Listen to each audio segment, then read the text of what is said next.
Allah subhanaka la ilma lana illa ma 'allamtana.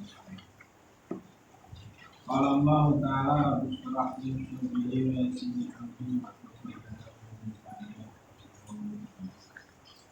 qala musannif rahimahullah ta'ala wa nafa'ana bihi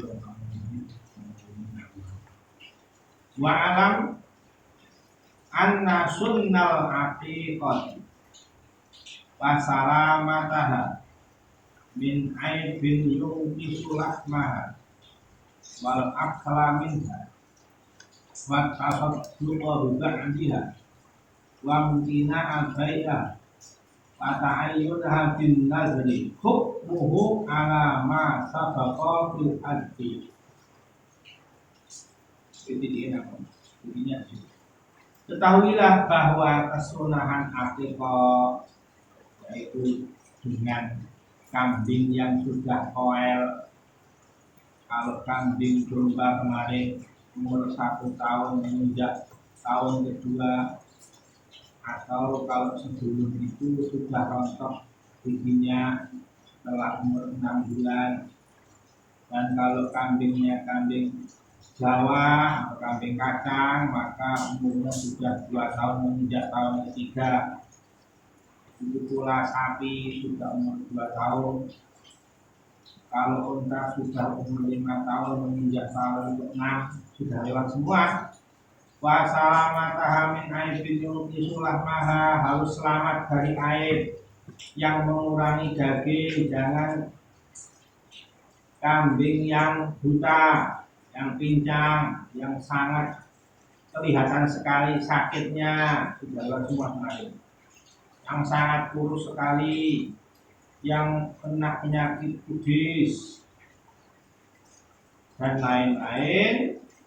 Wal akla minha, yaitu cara makannya bagaimana. Kalau itu aqiqah yang nazar wajib, berarti wajib semuanya disedekahkan sebagaimana korban yang nazar. Kalau itu sunnah boleh makan sepertiganya, itu sama semua hukumnya.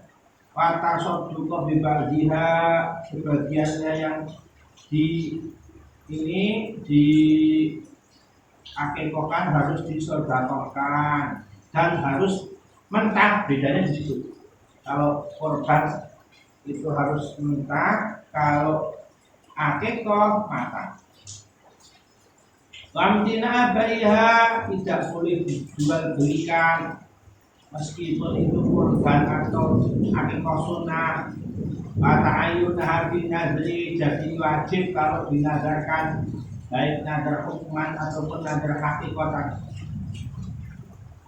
Kalau nazar, orang nazar akikah misalnya, dia mengucapkan lillahi alaiya akikah an waladi, bagi saya wajib akikah untuk anak saya, sumayu ayyiduha ba'da zalika. Kambing itu buat akikah, maka itu nazar akikah. Kalau nazar hukum, sebagaimana korban nazar hukum, misalnya ucapannya orang lillahi alaiya a'aqqa bihadhi sya'an waladi, bagi saya akan menyembelih akikah dengan kambing ini, begitu. Itu walaupun tidak ngomong nazar, secara hukum nazar.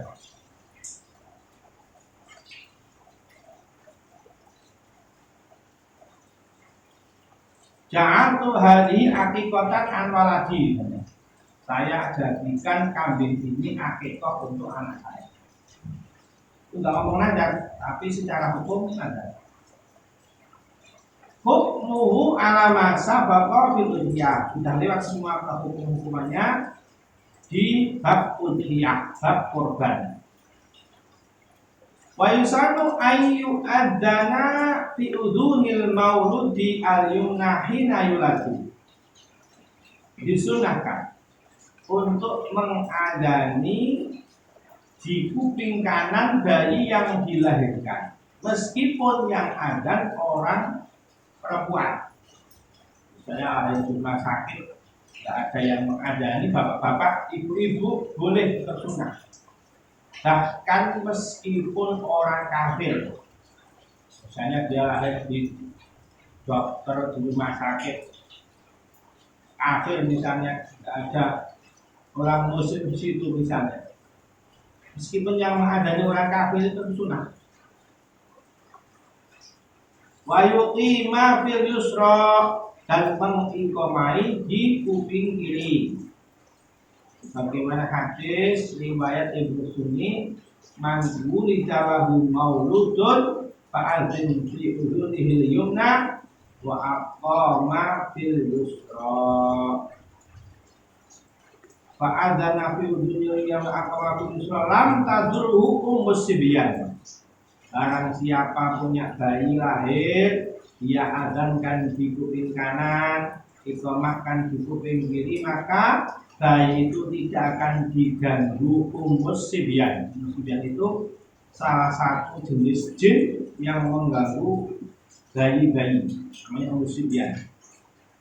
Ibu anak-anak. Kalau di Arab, kalau di sini yang mungkin namanya kuntilanak. Musibyan itu bahasa Arab, maknanya ibunya anak-anak yang mungkin anak kuntilanak. Wahya musamma indanas bil qarinah, ada orang menyebutnya jin qarin. Ini perintah apa? Lafaz Nabi, ikrar Nabi atau fi'lunya Nabi. Dalam hadis lain riwayat Imam Tirmidzi, li annahu sallallahu alaihi wasallam adana bi udhuni sayyidina Husain hina waladat Fatimah alaihi wassalam. Nabi juga mengadani di kupingnya Sayyidina Husain saat dilahirkan oleh Sayyidah Fatimah. Ini riwayat Imam Tirmidzi. Hikmahnya juga sebagai pengumuman, iklan, pengajaran tauhid sejak dini. Ketika dia pertama kali muncul di dunia, langsung diajari tauhid, mengesahkan Allah. Bagaimana itu? Makanya banyak ulama yang mengkiaskan kesunahan ini ketika dia akan meninggalkan dunia, ditalqin, akan dimakamkan, atau setelah pemakaman nanti diadzankan. Ini ada yang mengkiaskan begitu. Itu kiasnya para ulama. Yang mau mengadzankan ya silakan, tidak ya tidak apa-apa, karena dalilnya yang sahih hanya yang lahir. Kalau yang meninggal itu tidak ada dalil secara sahih, tapi kias disamakan oleh para ulama. Tapi kalau talqin itu ada hadisnya. Laqinu mautakum la ilaha illallah.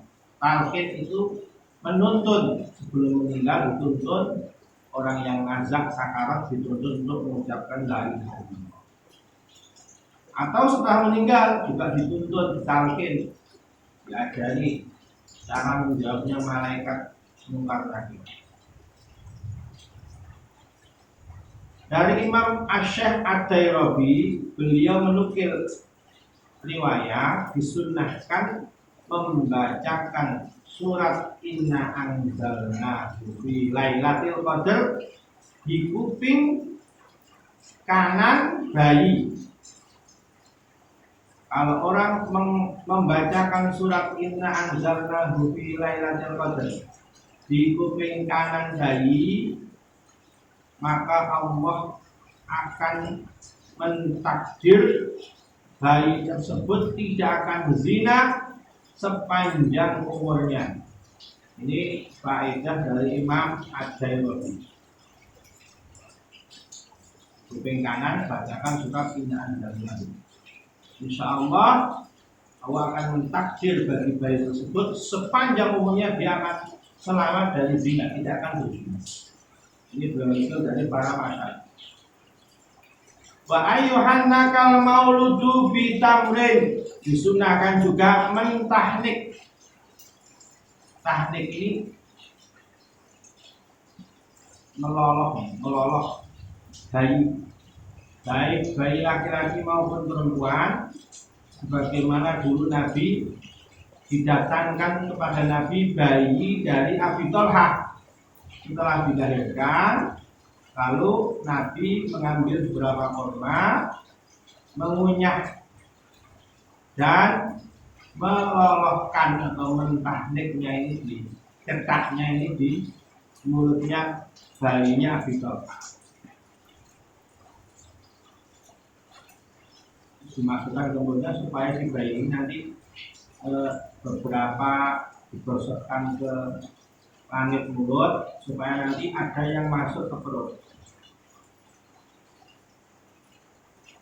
Lalu Nabi bersabda, "Qala sallallahu alaihi wasallam hubbul ansar at-tamr." Yang disenangi sahabat Ansar adalah kurma. Tamr itu kurma yang sudah masak. Wasammahu Abdullah, dikasih nama oleh Nabi, namanya Abdullah bin Abi Thalhah. Hadis riwayat Muslim. Nah ini juga sunnah ditiru ketika punya bayi datang kepada para ulama, orang-orang soleh supaya ditahnikkan. Ini juga salah satu yang para ulama disebut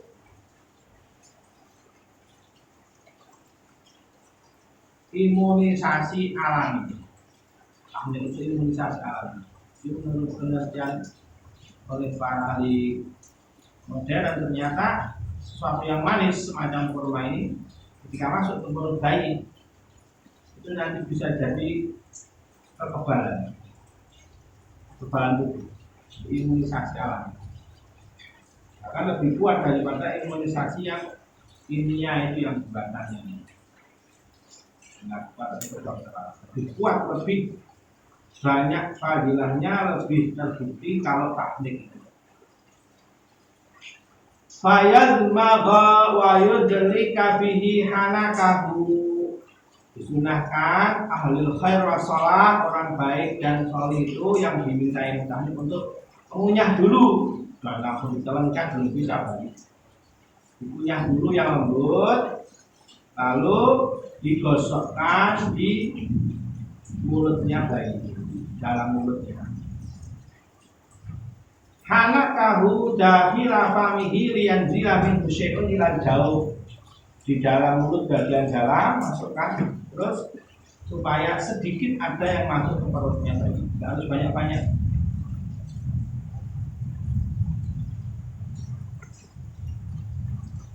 Fa'ilam yujad tamrun farotobun. Kalau tidak ada tamar itu kurma yang matang, masak, ya kurma yang nyidam. Rotob itu kurma nyidam yang menjelang matang. Bagaimana buah di sini ada buah jambu misalnya. Jambu itu kalau sudah matang, masak, manis. Kalau masih menjelang matang, agak sepetnya sedikit, tapi manis sudah agak manis. Kalau yang masih mentah namanya pentil. Kurma pun begitu, kalau yang masih mentah namanya gisir. Yang matang namanya rutok, setelah matang namanya tamar. Wa illa fasyai'un hulwun, kalau tidak ada maka apapun yang manis, madu misalnya, pisang misalnya. Jadi kalau para kakek nenek kita dulu itu bayi baru lahir langsung dikasih pisang. Itu pun termasuk tahnik karena nggak ada kurma di sini. Tapi kalau sekarang sudah banyak tuh. Dulu kakek nenek kita itu kalau ada bayi lahir langsung kasih pisang. Nyatanya ya sehat. Itu pun tahnik. Wa aisama yauma sabi'i wiladatihi, dan sunnah diberi nama di hari ke-7 kelahirannya sebagaimana kemarin. Karena itu perintah dari Nabi Muhammad SAW untuk memberi nama di hari ke-7 dan membersihkan kotorannya dan diakikahkan. Hadis kemarin riwayat Imam Tirmidzi. Walaupun dibolehkan wa yajuzu tasbihatu qabla sabi, sebelum hari 7 sudah diberi nama itu pun boleh-boleh saja. Tapi sunnahnya di hari ke-7.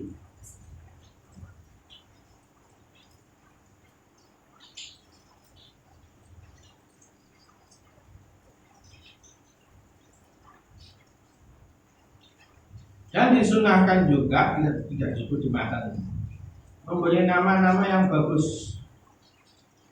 Karena Nabi bersabda, innakum tad'una yaumal qiyamati bi asma'ikum wa asma'i abaikum. Fahassinu asma'. Besok kalian ini akan dipanggil dari kiamat dengan nama-nama kalian dan nama-nama ayah kalian. Fulan bin fulan. Maka baguskanlah nama-nama kalian. Soalnya nama ini akan kekal sampai hari kiamat. Kalau namanya buruk sunnah juga diganti. Nabi banyak mengganti nama-nama yang kurang baik. Nama yang paling utama adalah Abdullah. Dan nama-nama yang diidhofahkan ubudiyah kepada ismun min asma'i ta'ala. Asmaul husna Abdullah, Abdul Rahim, Abdul Rahman, Abdul Salam, Abdul Muhaimin. Pokoknya nama-nama yang di ubudiyah menyandarkan kepada asmaul husna. Itu yang paling utama. Setelah itu nama Muhammad. Nama Muhammad itu juga utama. Setelah itu Ahmad. Ini tiga yang nama yang paling utama.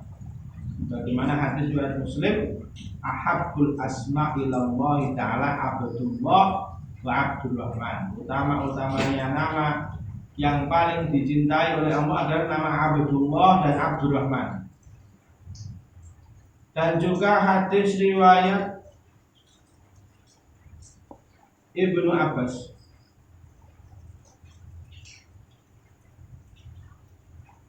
riwayat lain ini, khairul asma ma ubida tumama humida.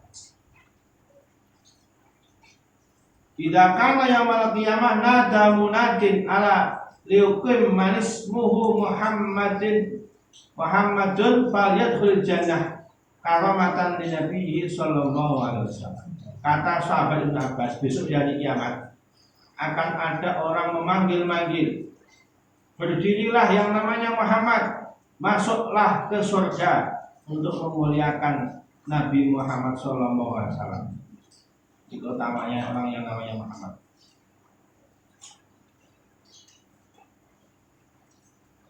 Terus kenapa Nabi kadang disebut Muhammad, kadang disebut Ahmad? Ada yang mengatakan Muhammad itu nama yang paling utama di bumi, yang paling terkenal di bumi. Sampai hari ini pun orang yang paling banyak namanya di dunia ini, nama yang paling banyak itu nama Muhammad di seluruh belahan dunia. Karena walaupun orang Jawa kalau dia Muslim dia akan dikasih nama Muhammad. Orang Amerika kalau namanya Muslim akan dikasih nama Muhammad. Beda kalau nama yang lain. Misalnya orang Amerika punya nama sendiri sesuai dengan adat daerahnya. Orang Jawa pun begitu. Tapi kalau nama Muhammad ini hampir semua orang Muslim di belahan dunia itu banyak yang namanya Muhammad. Sensus nama terbanyak di dunia itu namanya Muhammad. Kalau Ahmad ini nama yang disebutkan untuk ahli sama. Besok di hari kiamat Nabi lebih terkenal dengan nama Ahmad. Ahmad itu kan maknanya memuji, Ahmadan. Karena dulu besok di hari kiamat dalam hadis itu Nabi akan memuji Allah di bawah arsy sebelum memberikan maqam al-mahmud, sebelum memberikan syafaatul uzma, akan memuji dengan nama, dengan pujian yang belum pernah ada orang memuji Allah dengan pujian tersebut. Itu namanya Ahmad itu kan memuji. Kalau Muhammadun namanya dipuji.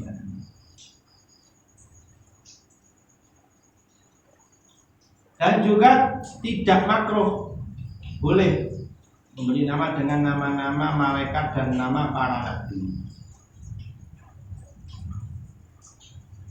Dalam riwayat ada dikatakan besok orang yang akan awal kali dikeluarkan dari neraka setelah disiksa di neraka, awal man yukhraju man wa faqa ismuhu isma nabiyyin, yang awal dikeluarkan dulu yang namanya di dunia sama dengan nama para nabi. Dikasih nama Adam, Nuh, Musa, Ibrahim, Isa.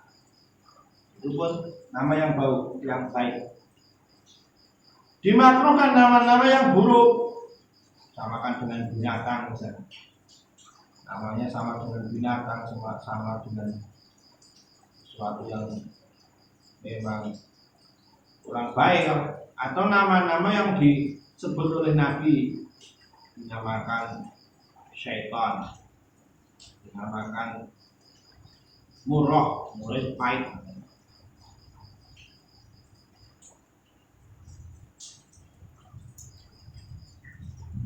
Ada yang makruh, ada yang haram. Misalnya dinamakan dengan kehambaan kepada makhluk, disebut anaknya Abdul Ka'bah, haram itu.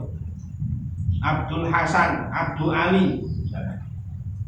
Abdul Muhammad, haram. Dikasih nama Abdul tapi kepada makhluk. Kalau dulu orang punya berhala-berhala di zaman jahiliyah, anaknya dinamai Abdul Lata, Abdul Uzza, itu haram.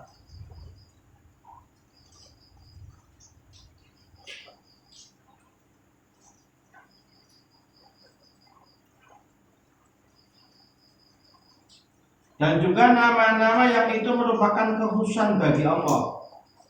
Qadil Qudrat, Malikil Amlak, Hakimul Hukam. Itu kan namanya Allah, rajanya para raja-raja kan Allah itu. Qadil Qudrat, yang akan menjadi hakim para hakim-hakim. Itu kan nama yang Allah. Tapi ada ulama yang disebut Qadil Qudrat, maka khilaf. Ada yang mengatakan tidak sampai haram, hanya makruh.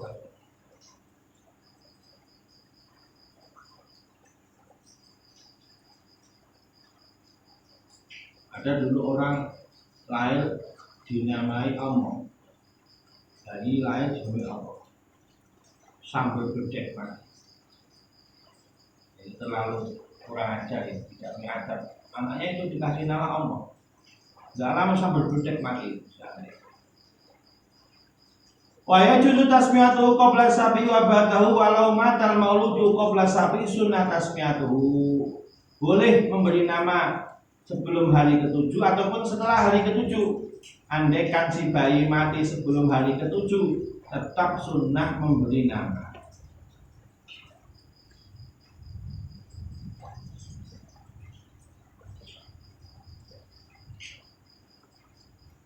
Meskipun bahkan andaikan bayi ini keguguran, tetap sunnah memberi nama selagi sudah ditiupkan ruh. Berarti ya paling enggak sudah lebih dari umur 4 bulan.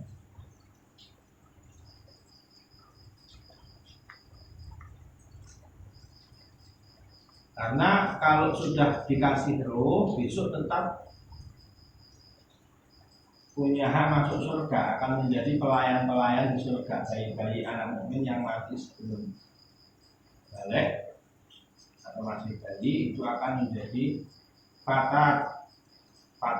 fatal jannah.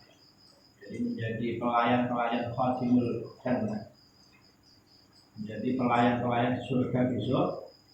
Tapi kalau bayi tersebut belum dikasih ruh, masih di bawah 4 bulan, maka akan dijadikan sebagaimana binatang. Setelah selesai dari pembalasan itu akan jadi debu. Ya laitani kuntu turoba. Nah, orang-orang kafir itu berharap saya jadi debu saja daripada masuk neraka. Karena dia melihat hewan-hewan setelah selesai dihisab, hewan pun dihisab besok. Dulu si kambing ini misalnya mendolimi kambing yang lain, menyeruduk kambing yang lain, hewan ini mendolimi yang lain, justru akan dihisab, dibalas di akhirat. Setelah selesai hisabnya, kunu turoba, kata Allah, jadilah kalian debu semua. Tidak ada lagi neraka, tidak ada lagi penyiksaan. Nah, itu bayi-bayi yang keguguran sebelum umur 4 bulan itu pun sama seperti itu, jadi debu. Andaikan kok misalnya bayinya ini sudah dapat roh umur sekitar 5 misalnya, 5 bulan atau sebelum 6 bulan atau itu belum diketahui. Kalau sekarang kan ada alat untuk mengetahui bayi ini laki-laki atau perempuan. Kalau sudah usia sudah menjelang lahir itu setelah 6 bulan mungkin bisa terlihat. Kalau misalnya 4, 5, 6 kok belum tahu diketahui laki-laki atau perempuan, bagaimana beri namanya? Maka berilah nama yang bisa digunakan untuk laki-laki dan perempuan. Misalnya Tolha. Tolha itu ada tatanisnya, kadang buat nama laki-laki, kadang perempuan. Atau Hindun. Hindun itu kadang nama laki-laki, kadang perempuan. Meskipun lebih banyak perempuan, meskipun Tolha lebih banyak laki-laki. Jadi Tolha ada tatanisnya tapi nama laki-laki, Hindun tidak ada tatanisnya tapi nama perempuan kebanyakan. Itu gunakanlah nama-namanya seperti itu. Kitabu Ahkamis Sabqi war Ramyi